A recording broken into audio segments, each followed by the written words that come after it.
Welcome to Business Growth Talks YouTube channel. Today we have John Briggs, who is the second time that he's been on my show, previously in Absolute Business Mindset, and we've got him back on the show. Today he is the founder of Insight Tax, an accountancy firm that challenges the traditional practices of the industry. He's author, which is the main reason he's here, is the author of the book 3.3 Rules, which focuses on creating more by working less and preventing overwhelm and burnout for entrepreneurs. With over 14 years worth of experience in running his own business, John is passionate about helping his clients save tax, manage cash flow, and improve bookkeeping. If you are enjoying this content, please do give it a thumbs up. Add any comments below. I will respond to all of them. If you've got any comments about John or the show, or if you just want to suggest someone that might be interesting for the show. And lastly, please do hit the subscribe button. It would really means a lot to me, and it would do great things for the show. So I really do appreciate you guys, and on to the interview.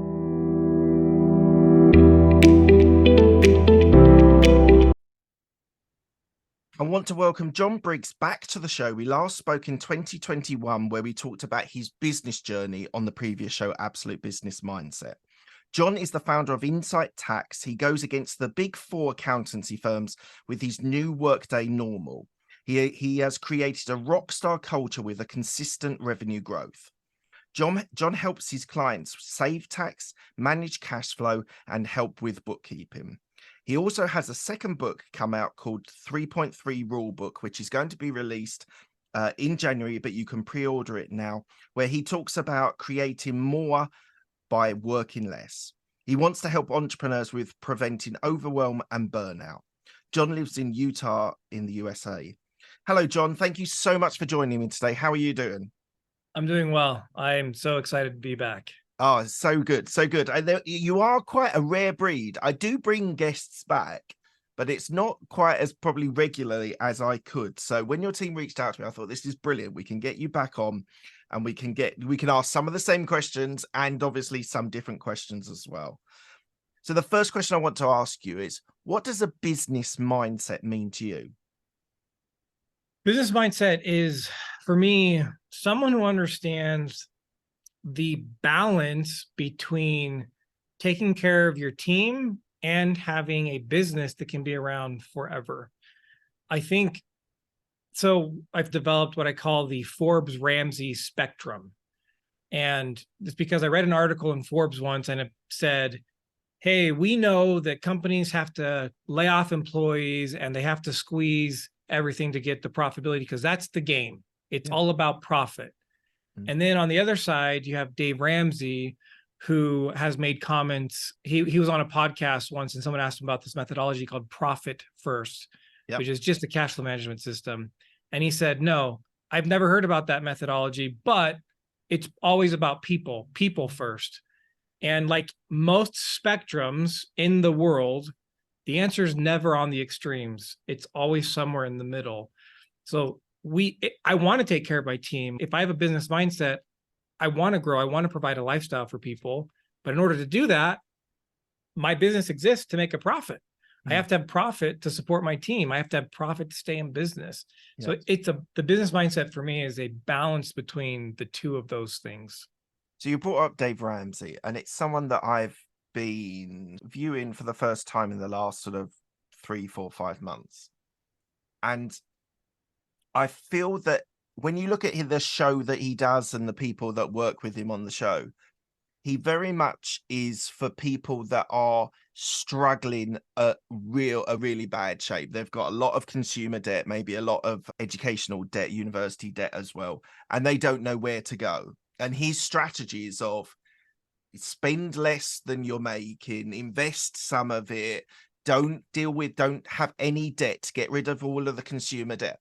Now, what he's saying there, I'm going to rant a little bit. I'm sorry about this, but that is actually really good advice for a particular type of person. But someone that maybe have worked for 10 years that wants to be able to buy property or invest in the stock market or whatever to be able to generate more gains, and actually for properties, leveraging debt is a really super sensible way of being able to earn more short term in cash flow as well as long term in capital appreciation. So I feel that he is for a particular target market. And when you try and transfer him, his method and his story and what he's trying to tell people, it doesn't work for everyone. And he's had a lot of backlash recently. And I do support that backlash, because for the people that he helps, he's there, he's supportive. You definitely feel like he's like rooting for those people. But the whole idea of not having debt at all doesn't work for me as an entrepreneur, as an investor. What's your thoughts on that?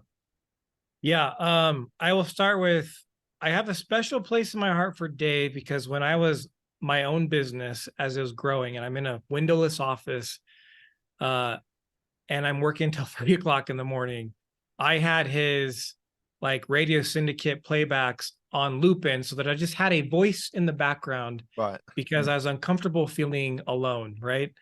And I agree with you. Some of the stuff he teaches, I think, is brilliant, but yes, it's for a specific audience. And the challenge that happens, and I don't fault him, I don't know how I would respond if I had millions and millions of followers.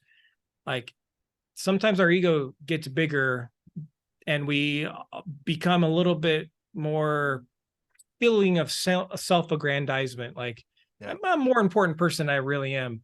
And so sometimes the way he delivers advice, it's like he could be speaking to somebody who is a little bit more sophisticated, doesn't have the temptation of spending all their money, doesn't need the hand-holding handcuffs of his system, which again are brilliant for people who need that. Yeah. But he kind of approaches, if you're not this type of person, you're an idiot.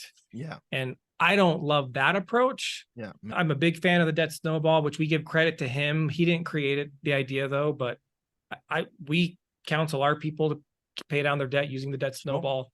Yeah. I'm a big fan of having an emergency fund and savings for a rainy day and things like that. But I also am a big fan of whole life insurance. He's not. Yeah. He has ownership in a company that only sells term insurance. Right. And most term policies never pay out. So you're actually, anyways, I'll also stop ranting. It is complicated. He's quite nuanced with him. And he's not someone that I've massively come up. It's actually looking him on TikTok and being on TikTok, and that he's started to pop up. Yeah, I think we'll leave it there. He's a very divisive figure. I think for a certain type of person, he is an absolute godsend. He is the oracle, but he doesn't fit all investors, all people's right. methodology. The last thing I'll say about this, I know someone who knows him personally and has been like 2 events, hung out with him and groups. And this is something that drives me insane about celebrities in general, but they were about to take a picture and I heard this story secondhand. Sure. I wasn't there, but Dave stopped us and said, hold on, let me put my cigar behind my back and my whiskey as well, so it's not in the picture, because my constituents don't necessarily approve of this lifestyle. Right. It's like, just be authentic. If you're Christian and you smoke cigars and drink whiskey, then your other Christian constituents who like you shouldn't have a problem with that. Yeah. Like, just be authentic. Yeah. And that's my beef with all celebrities, to be honest. Just be authentic. All right, awesome. Let's move on to your book. So you can pre-order your book now. It's called 3.3 Rules. And so it can be pre-ordered on Amazon, but it's going to be released in about early January time. So why don't you tell me about the book and what inspired you to write it? Yeah. So let me start with what inspired me to write it, because my intro, I start with, I didn't want to write the book. I basically start with that as my opening sentence, because the first book I wrote, Profit First for Micro Gyms, was a derivative book of a book and concept that already existed. And it was so much work.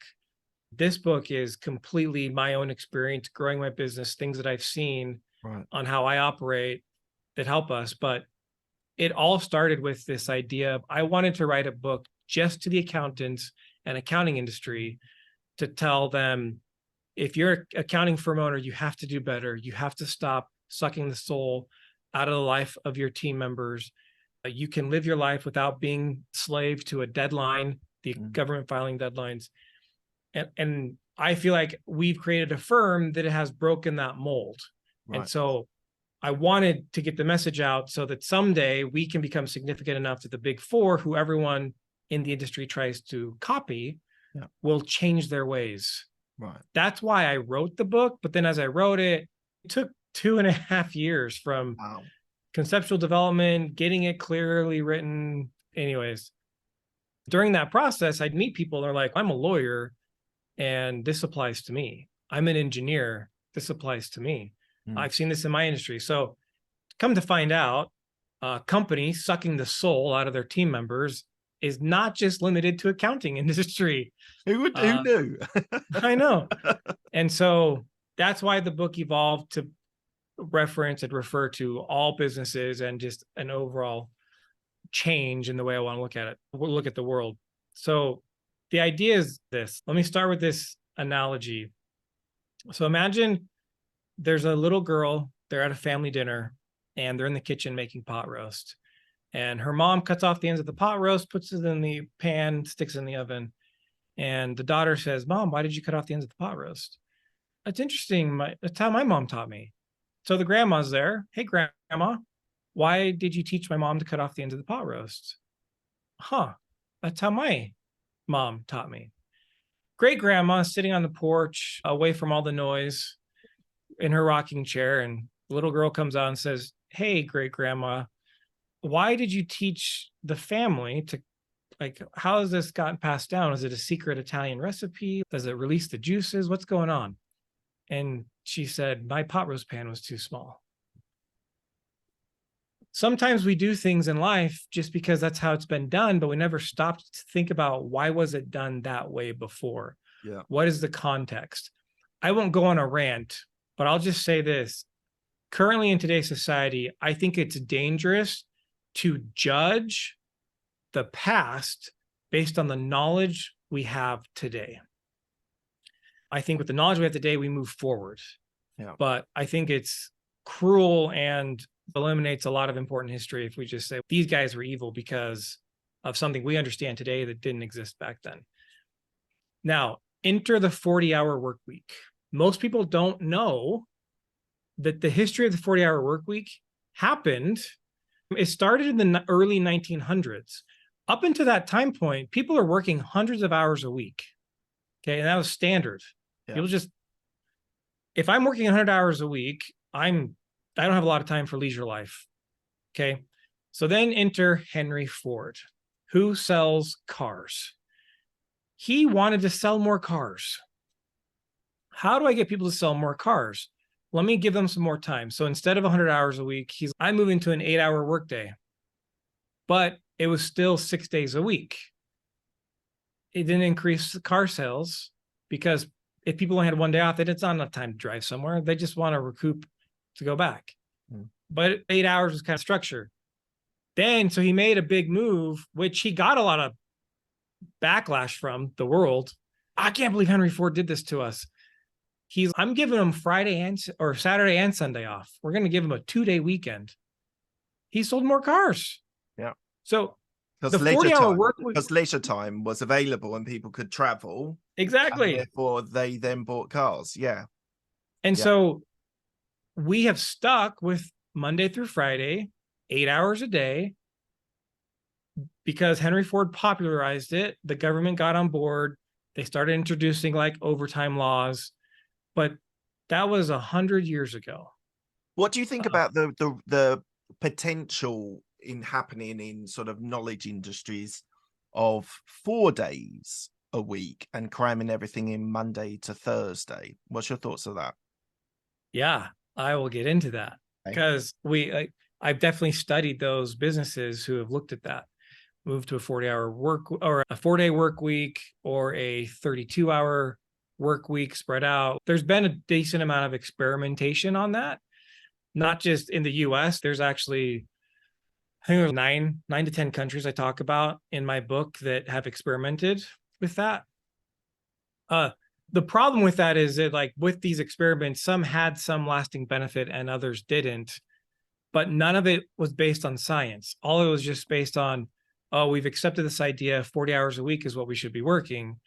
So how do I'm just trying to window dress 40 hours. So 4 days of 10, 3 days of 12. Right. Again, none of it though is based on science. So I wanted to go, and this is the main concept of the book, is I started looking at research, actual data. As humans, it is very unlikely for us to stay focused on something for more than 3 hours at a time. Okay. There's studies that show the average worker actually is productive for 2 hours and 53 minutes a day. So there's the other almost 6 hours of wasted time, or 5 hours of wasted time. A guy, his name is Alejandro Giedes. He's a professor at the University of Illinois in Champaign. And he saw this study where people are talking about attention span and how attention span can be limited. And he actually said, hold on, is it that attention span is limited, or is it focus? Because his hypothesis was our attention is always on something. Mm-hmm. If I'm working and I'm not being productive on work, it's likely because my attention span is somewhere else. Yeah. Maybe, right? I could be lost in thoughts in my head. So he started with that study. Then he moved on to looking at physical stimulus. There are studies that show when physical stimulus is constant, our mind neutralizes the stimulus. It ignores it. Okay. Perfect example is the clothes that we're wearing.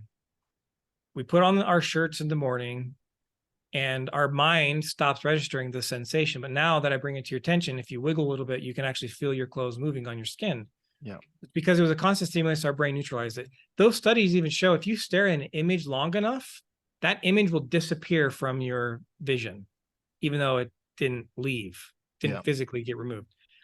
He said, I wonder with this idea of attention span and focus, if it applies equally to attention span and our ability to focus. So he did studies and he found out the same thing. If our mind is focused on something, that constant stimulus, our mind will eventually neutralize it. And so the solution that he found is to give ourselves adequate breaks, a reset.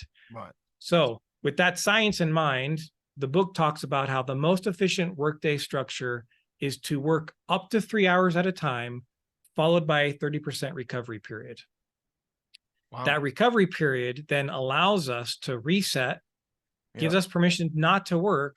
So when I do come back to work, my mind is actually capable and ready to actually study things. So a book that I read a long time ago, but was very powerful to me, was Carol Newport, who did the Deep Work. Yep. And that was an absolute revelation to me. And using Pomodoro, I used it for a long time of just doing 30-minute sessions, whatever I was doing, no phone, no internet, no nothing, just focus for 30 minutes, go make yourself a cup of tea or a cup of coffee, go get water, take a step away. And actually, that as a methodology is super helpful. And I think you were saying about you're always occupied by something, but people now have phones, which they get distracted by. They're being given the internet so they can go and look at the football score or whatever or their team and stuff like that.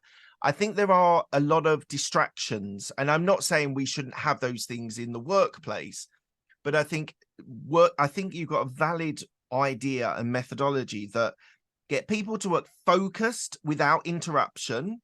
And if someone comes over to them, if they're sitting in the cubicle, and just go, look, I'm in my 30 minutes or I'm in my hour that I need to focus, actually there would be more productivity, and productivity is really what we're looking for. Hours in the office. Now, I worked for Big Four for a lot of years, and it was still, I think things have changed with the advent of COVID, but there was be the first in, be the last out, sit at your desk, be present, be there, network at the end of the day or at the start of the day, and things like those sorts of techniques. Actually, the productivity of an entrepreneur and a business owner is totally different, because you're not worrying about, I've got to be in at 7 o'clock in the morning to be able to speak to my boss before everyone else comes in and have a cup of coffee with them or whatever. I think there's a great validity in what you're saying and what you're offering. And ironically, another friend of mine who's an accountant as well, and this is something for you to just what you think about this, is he's now asking his team to work 4 days a week. The 5th day, which is Friday, it's their responsibility to do some kind of training. Now, it could be soft skills, it could be like some accounting exams or whatever it is. But on a Friday, you don't have to do any work. I suppose you can if you want to, but that's your time to be able to develop yourself to be a better employee for him. What's your thoughts on that idea? The challenge with that is it still isn't necessarily encouraging or giving permission to the team to take breaks after they've been sitting for more than 3 hours. Right. So that experiment has worked in some states or countries, and in others it hasn't, because again, it's still not addressing the issue that we need to give ourselves a break. So if I'm working 10 hours, Yeah, that those 10 hours, they're still going to fall into that study of your average accountant in that environment still only working 2 hours and 53 minutes yeah, because you're not giving permission. And then if you sit down and do your soft skills and you're supposed to do that day, after the third hour, their retention of whatever they're trying to focus on. So I would encourage them to move more towards if you want to do a 4-day work week, awesome. I still think you need to have the blocks of up to 3 hours, right. followed by recovery period. And one thing or the two things you mentioned, I would like to think my book concept just takes where Cal Newport left off in deep work and has added to it. Because one of the things he does talk about is he says there's two types of work. There's frenetic work and there's deep work. And the idea being you should always want your work to be deep work. The reality is that based on a company and you look at the different positions, some of those positions by default, their job description is what Cal calls frenetic work. Yeah, 100%. And you can't eliminate that role from the company because it's necessary. Yeah. And so the 3.3 rule still allows people to have a sense of deep work, even though they're doing frenetic things. Yeah. So anyways, I loved his book. The thing I find interesting about that is, so ideas like checking your emails and communicating with people. So I think he would call that frenetic work. It's not deep work. Right. So, but running a business, like I do deep work, but a lot of the stuff is communicating with clients, communicating with my employees, communicating with my co-founder and working on that. Now, there are times when I do my podcast and I block that 2 hours out and I know my workflow and do it. But not all jobs, not all businesses, not all roles are based on deep work. A lot of it is communicating with other people. So you're promoting that as a valid work, which Cal Newport kind of dismissed because he was a writer. Like writers often need to spend 3 hours on a subject and get deep into it. But if someone's a communicator, a salesman, that's all based on sales for a 5 minute. You're a receptionist. Yeah, you're a receptionist. It doesn't fit for them either, does it? Yeah. And then you mentioned the Pomodoro rule, which I also talk about in my book. One of the hindrances with the Pomodoro rule, which if you look at the time you work and the breaks, yeah, and you look over that cycle of 4 periods, yeah, it's about 30% recovery period. It's interesting how the math works out a lot. Yeah. And I provide different examples in the book, but sometimes what happens is I could be in the zone.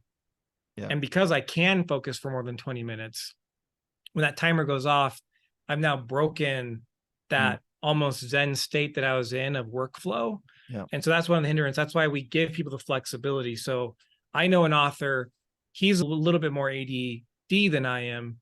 And he finds 52 to 57 minutes is about the most he can sit down and write in a chunk. And then he needs a break. For me, when I was writing the book, an hour and a half was my sweet spot.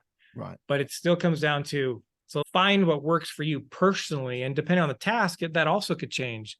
That's why it's more of the 3.3 rule is more of a guideline than some of these other things that are presented as like strictly do it this way. Yeah, I think that's something that is happening across the board. When you think about, I know you not necessarily know a lot about health, but I've been spending a lot of time of my reading and podcasts on the health side. And one of the things that they say about medicine is that we used to have hard and fast rules. Do this, don't do this. Don't, like, if you're on a diet, don't eat sugar and don't. Now, what they're finding is that there's a guy called Tim Spector who's got Zoe, which is a company where you monitors for an individual, and an individual's requirements, their level of carbs versus protein versus fats are different for the individual. And there's not these hard and fast rules that will work. Like, does keto work? Does no carb, whatever that the diet is.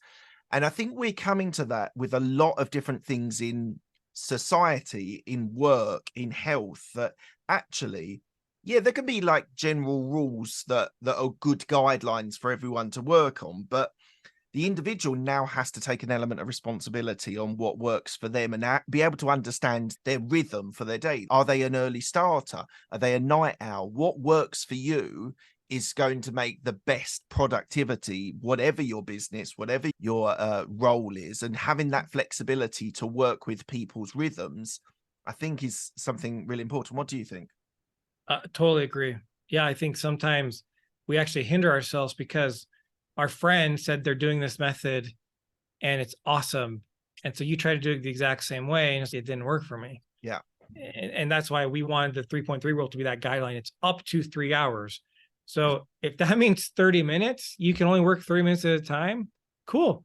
Then take the 6 minutes off or whatever that math is, you know, and just give yourself a break. That's really the matter.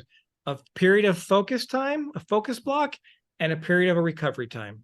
Yeah. That's, if we allow ourselves to change the workday structure to fit that in, the whole world will be more productive. Instead of being more productive for the sake of being able to work longer, it's being more productive so that I can now spend less time at work because I got more done. And now I can have that life part. I can have that work-life harmony that we probably all want more of. All right. I want to move on to Insight Tax. We did cover it in the previous episode, so if anyone wants to go back and listen to it, but I'm just interested. So the show is about growing businesses. And I just want to know, through the years that so it's 13 and nearly 14 years you've been running Insight. And as a business owner, you've had to deal with employees, you've had to deal with budgets and working out forecasting and thinking about how to grow your business. But for you, as a trained accountant, what's been the biggest effect for your business? Is it revenue? Is it increasing revenue? Or is it budget controls? Yeah, I think budget controls might have different definitions for people, but definitely more that.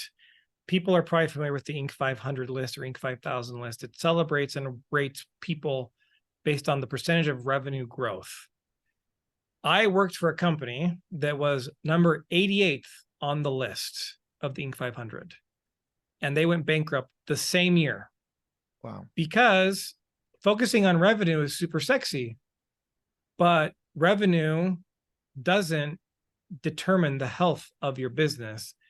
And you can grow yourself out of business because most times without boundaries, without the budget control, your expenses are going to increase at the same pace, if not faster than your income.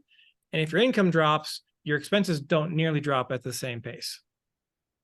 So my focus as a trained accountant, and we've seen this play over and over again, it's all about what's left. It's about the profit, the net income.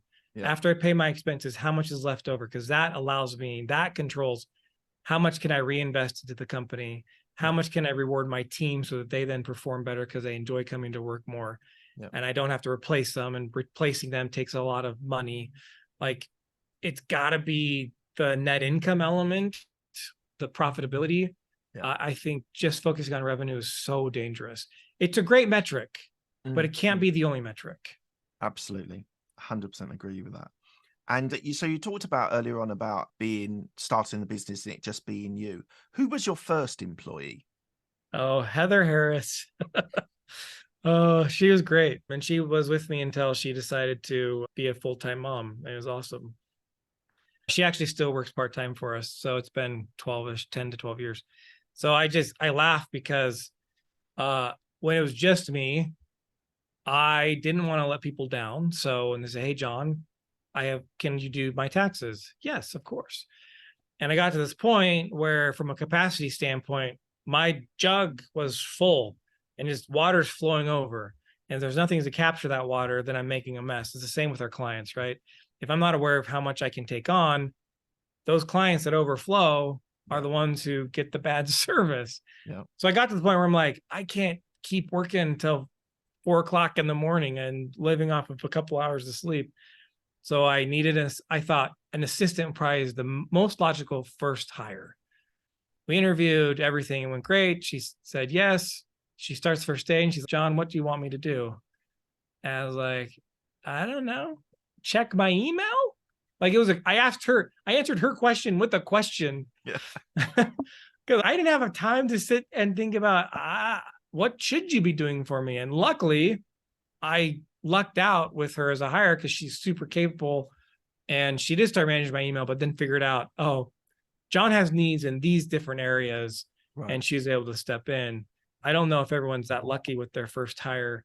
And then when they're not, what happens is then they say, I guess I just need to keep running this business by myself because it doesn't make sense to hire, even though we should take a little bit more blame on that type of scenario. Yeah, I actually think hiring is probably, if not the most difficult, one of the most difficult things to actually get the right people, the right attitude, the right skill set. I've been burned once where I hired someone on ability rather than attitude, and it was an absolute car crash because the guy was very capable, but he just had no passion, no interest in really doing the job and not turning up for meetings. And I'm quite a stickler. I don't have a lot of meetings, but I expect if there's a meeting in the diary, a weekly meeting catch up, for God's sake, you turn up and you at least sit there, even if you don't necessarily want to participate. Anyway, it's a long story, but I think attitude is super important. You can train most people parts of things or all of things, but the attitude is so important. It sounds like you lucked out with Heather. I did, yeah. Cultural fit is super important, or the attitude, right, in relation to your company. Because some might have a bad attitude based on the culture you want. They could be a great person for someone else. Yeah. Now, absolutely. I also, though, I feel like if I have attitude on one end of the spectrum and then I have ability on the other, I actually, in most cases, would lean more towards the middle, especially as an accounting firm. Right. There are certain roles I can't hire if they don't have some ability. Yeah. Now, if you're in a company or the position is doesn't, like, you can train it relatively quickly, absolutely. Don't worry about looking at certain skill sets. But I think if everyone's honest with themselves, even in those roles, there's a certain maybe critical, maybe up to three critical behavior or abilities that we need them to have in order to be successful. So I get what you're saying, but I don't believe the straight up blanket thing of like always hire for attitude and ability. Yeah, but as an accountant, you need a certain mindset of being an accountant, don't you? And depending on, they got to know debits and credits and all that boring accounting stuff. Yeah, exactly. It's slightly different. So I'm thinking about the podcast business. We've got a podcast booking agency, and a lot of the stuff is process and sales and marketing and stuff like that. And that can be trained. Totally. I don't think you could, like, I worked in the corporate in Big Four, as I've said before, but I never wanted to train as an accountant. I had opportunities and I just went, it's not really a good fit for me. I don't think it's where my talents lie. So I want to lead on to talent. So fast forward 13 years or 12, 13 years. How do you what's your strategy now on keeping talent? One of the easiest things to do with our industry is to let them work fewer hours than the industry requires. So in our industry, we have a tax season, middle of January to April 15th, and then there's typically an extension season, August to October 15th. That's 7 months out of the year, more than half, where the firms are requiring minimum 55 hours, and often that's billable hours, which takes 10 plus hours on top of it to actually get the billable hours.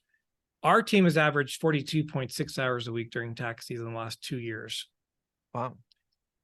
I consciously have accepted that I might have less net income than the Big Four because I'd rather have more bodies so that everyone works less instead of burning someone out. I think to maintain good talent, you definitely have to have a pulse on what I'm requiring going to burn them out. Because ultimately, people will do things. You think as an owner, sometimes you think, hey, they're being loyal. These guys are great. but really they're doing it because they're thinking, if I don't do this, I get fired. Mm. And until another better option comes along, I have to suffer through this. Yeah. But you lose them as soon as that option comes along. And nowadays with COVID and unemployment, like lots of opportunities out there to get work if you need it. So I I do lean towards, if I can take care of my team members so they don't feel like their job is the only thing that exists in their life. Mm. That's one of the most important things for us to retain their talent.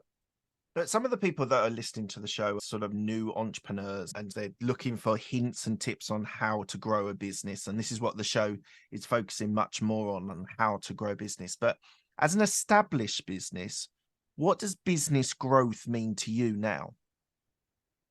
Business growth to me is focused on, do I have the system in place to be leveraged to handle the growth? We've spent the last 5 years creating systems because as growth happens, the more things are able to be followed the same way every time, so people aren't reinventing the wheel, Yep. the easier it is to grow.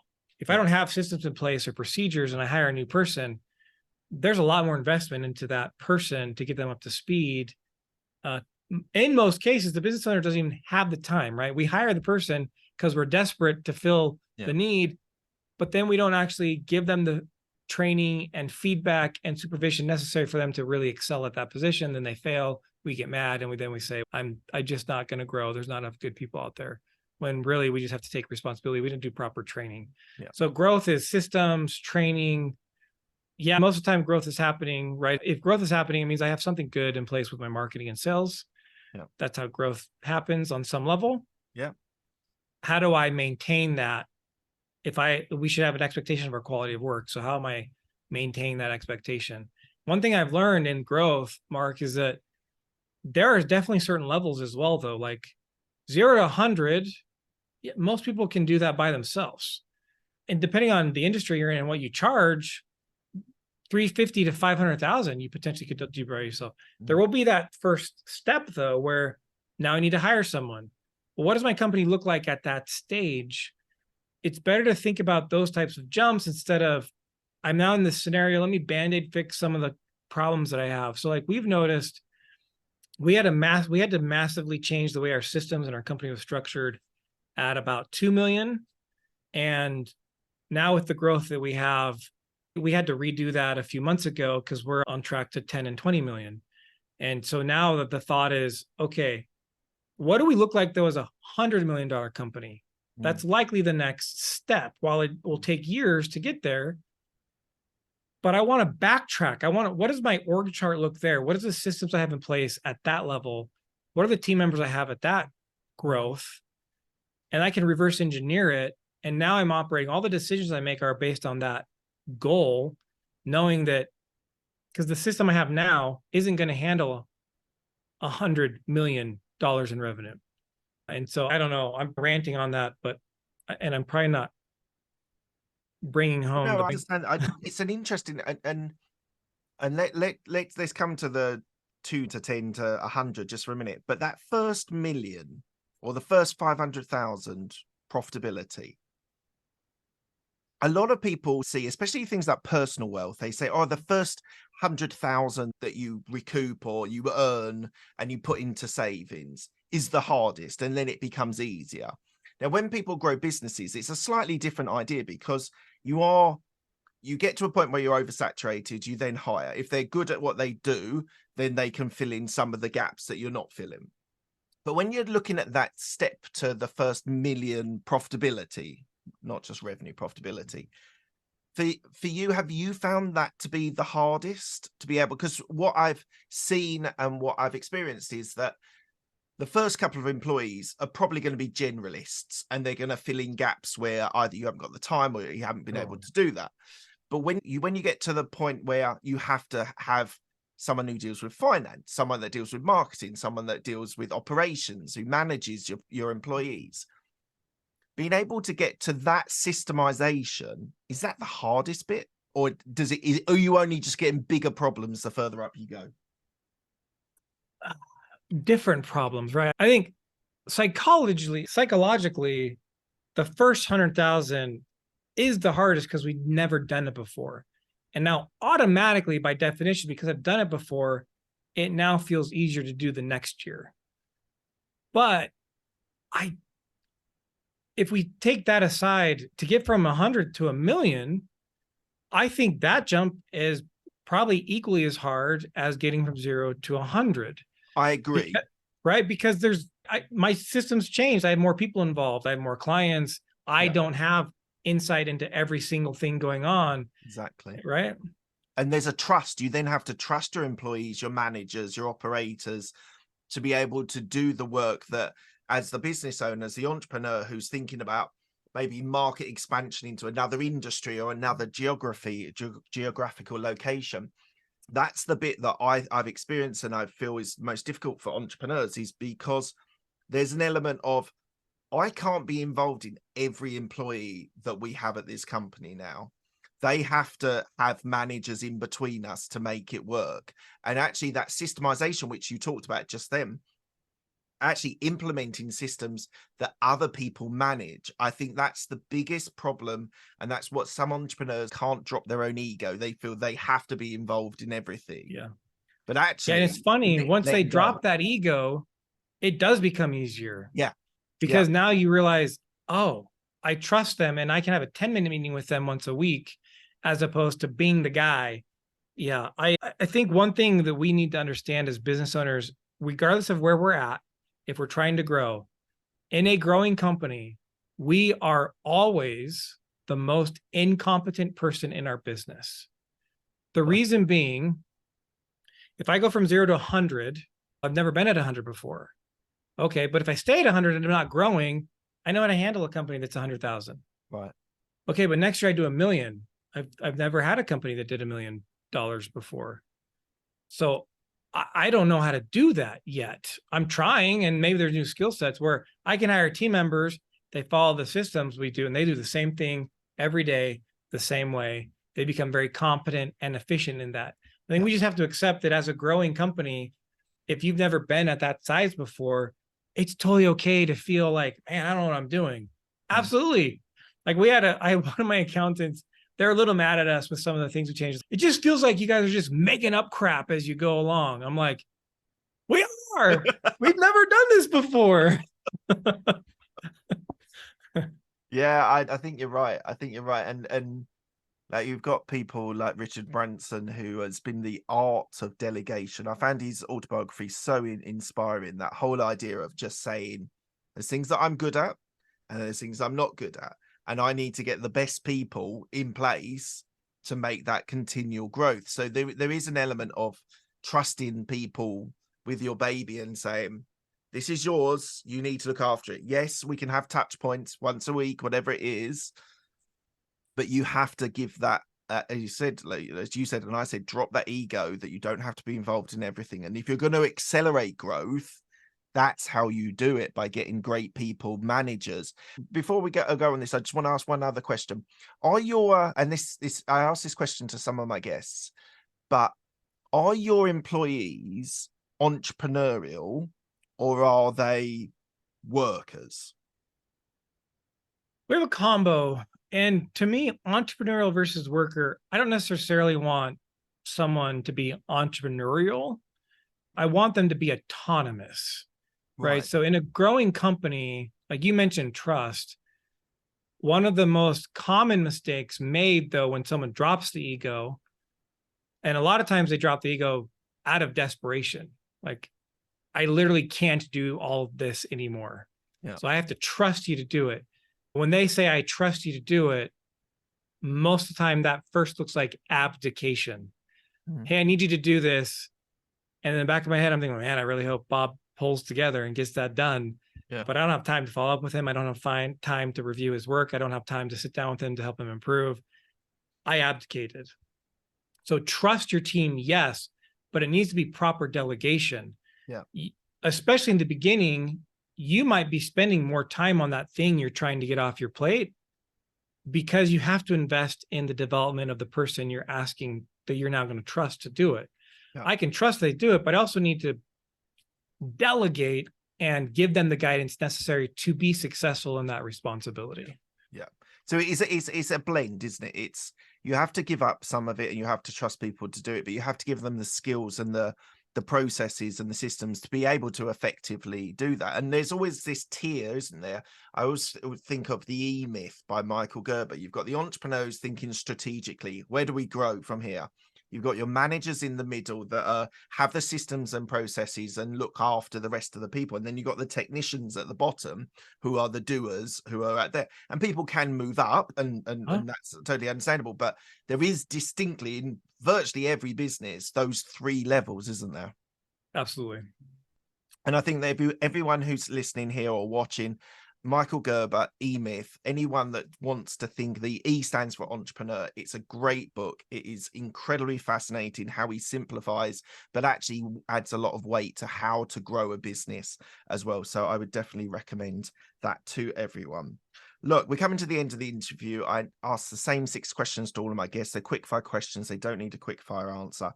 We've been through this once. There was 5 at that time. So see, there is an extra question. But the first question is, what's the best decision that you made? Hiring that first employee. It was terrifying, but it got me now comfortable hiring people. And here we are, 71 team members later. Amazing. What's the best piece of advice you've been given?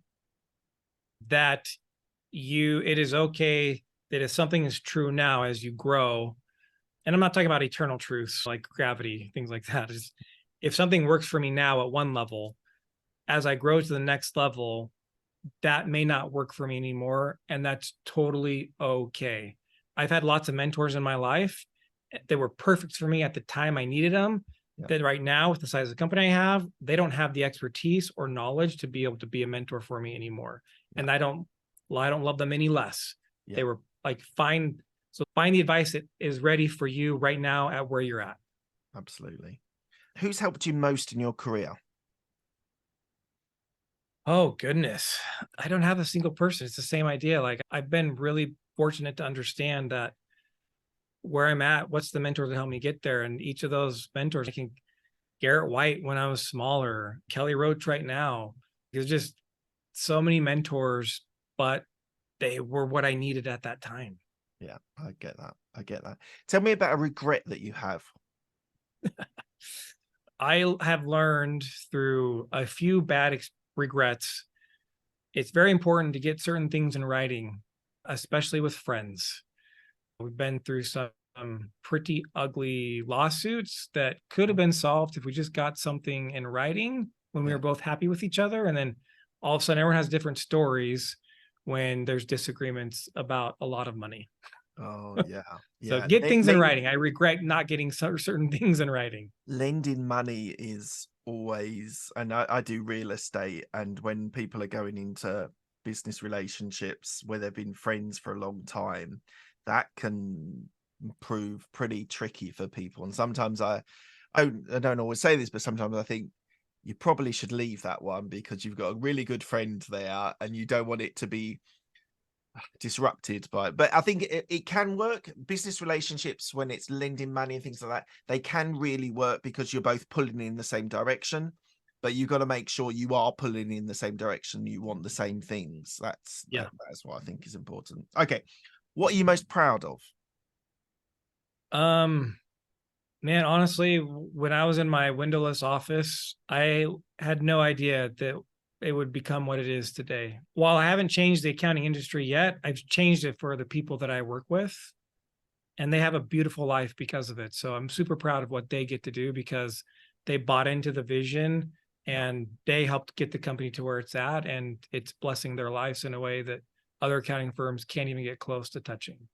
Yeah. And look, I haven't been in Big Four for a number of years now, but what it was then, there was a lot of, we were in the tech department. We were building technology software for clients. And some of the battles that the leaders from our area to the more traditional accountancy firm was, look, we don't charge on a per hourly basis. We deliver a product or a service. And therefore, this whole idea of timesheets, I don't know if you do timesheets, but it was a complete bane of my life. I hated it, but I did it because I had to do it. But I think the way that, like, this whole idea that some accountancy firms probably a lot of them still keep quite backward thinking that they have to do so many hours to then charge the client for the services they're providing. When we were battling in the tech department of this accountancy firm, it was, but we are delivering a service to our client and we need to make the technology work. It actually has no relevance if I do 60, 80, 100 hours or I do 5 hours. If you're delivering for a client and a client has a value in what you're doing, they will pay us that value. Right. Just on timesheets, do you do timesheets and do you still charge per hour? We don't charge per hour. We do timesheets, but it's because we want to understand customer profitability. Okay. Because in our world, it's very common for clients to ask a lot of questions or want to keep asking questions, and they keep pushing the boundaries. Yeah. So it's good for us to know, like, this client, based on all the work we did for them and what they paid us, we actually lost money. Yeah. And So we wouldn't know that if we didn't, we wouldn't know that if, exactly, scope creep. We wouldn't know that if we didn't track time. But no, most of my team, only students really are hourly. Everyone else is on salary with benefits, and we bill clients a flat rate. You're right. Okay. And last question, what does legacy mean to you? Legacy is when you stop doing something, not necessarily died, but when you stop doing something, what you did impact whatever that is. So for me, legacy would be like, if I have an exit strategy and I want to sell my firm at some point, will Insight Tax continue to be an anti-traditional accounting firm? Will it continue to bless the lives of people and have them work fewer hours? That would be a legacy that I hope happens, even if I am no longer part of Insight Tax at some point in the future. And I know we've got to finish here, but one of the questions which I didn't get to ask you was about exit strategy. So as you raised it, when you started your business, I'm assuming you didn't think of an exit strategy. Is there, has that revised? Yeah, when you start your business, like for me, it was like I needed to put food on the table. So that was my only goal. And then it grew into this. Yeah, it's on my mind. Certainly a possibility, especially with the 3.3 rule coming out. And that's not quite accountant focused. It's more other consulting things. It's definitely on my mind and something that I look at. I don't currently have anything in place, but it's a possibility where in the past, it wasn't even something on my radar. Yeah, exactly. And I think that's actually a good place to be, to at least have an idea, whether even if it's not selling, it might be just completely hands-free and you just take a profit, an element of the profit, but you completely devolve it to your team and they run the business. I know people that have successfully done that. They've not actually had to sell it for the payday. So I think actually having that thought process is helpful. And I'll just add this too. If you're growing your business, which is your audience, right? Grow it in a way so that it gives you the best multiple when you do sell. Because guess what that means? That's less work for you. Yeah. The less involved you are as an owner in your business, the more someone's going to be willing to pay for it. Yeah. So we are focused enough on it to know what improves the value of my business. Yeah. And that ends up making my business a better business to begin with. Like, it just, systems are better, people work better, they're more autonomous. Yeah. Whether I sell it or not, focusing on making it as valuable as possible when I sell gives you a better business. It does. It does. Look, thank you so much for your time today, John. It's been an absolute pleasure again. I think you should go back and listen to the previous answers to those 6 questions to where they are now. I think it will be quite revealing because there is some similarities, but there are some differences as well. Look, thank you so much for your time today. It's been wonderful having you back on. Good luck with the book. Fingers crossed that it really hits a tone. I feel that it's in a trending topic where, as you say, it's not just for accountants, it's for all industries, and I think it's going to be absolutely massive. So good luck with that, and thank you very much for being on my show. Thank you, Mark.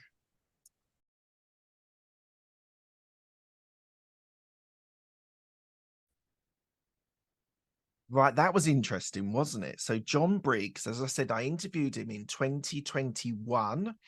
And he was very much focused on Insight Tax, and as well as his old book, which go back and have a look at if it's relevant for your industry. Really great guy. Really enjoyed that conversation. He was talking about some really sensible and really innovative ideas of restructuring the way especially knowledge workers work, but equally he said just off screen, he said also for industrial workers you could get them more productive and more efficient. So I think there is something there that he's that evolution from Cal Newport's deep work into this 3.3 rule, I think is super powerful, and I wish him all the best on being able to really promote that and get that out. Hopefully the show will help him as well. And if you do enjoy that, please do pre-order, and it comes out in January if anyone is interested. And he is doing an Audible as well, so do check that out. But about Insight, so he's a seriously impressive guy in an industry, accounting industry. He's a very traditional industry, and it's very much a closed-minded business. And as I said in the interview, we were in the tech department, and there was a definite pull from the accountants and the software developers. And I was working as a business analyst, and as well as managing the developers and building the tools. There was this idea that value for us was more important than time spent. And he has been able to build a business of 71 employees where he is going counterculture on that whole idea of accounting industry. And I applaud him. I think it's a brilliant idea. And I think it would be wonderful if other accountancy firms did rethink that whole idea about how to build and maintain and grow a business. I think it's super important. Even if you're not an accountant, I think it is important. Some of these ideas of systems and processes, so important. We need to get them implemented in our businesses, either when we're devolving or delegating to other people, or whether just to, as he said, just to grow the business, you do need them in place, and you do need to have less micromanaging of people and trust managers to look after your people. So I've got a lot of time for John. I think that whole idea of managing customers, the employees, talent, growing a bit. I thought the question I asked about what's growing a business for him now look like, I think is really interesting. I think if you missed that, go back over that, because it's a really interesting point. And he's looking to grow it. He's looking to expand it. He's a really wonderful guy. I've got so much time for him. I really did appreciate him coming back on the show. And thank you so much for your time. I hope you've enjoyed this time we spent with John here, and looking forward to the next one. On to the next one.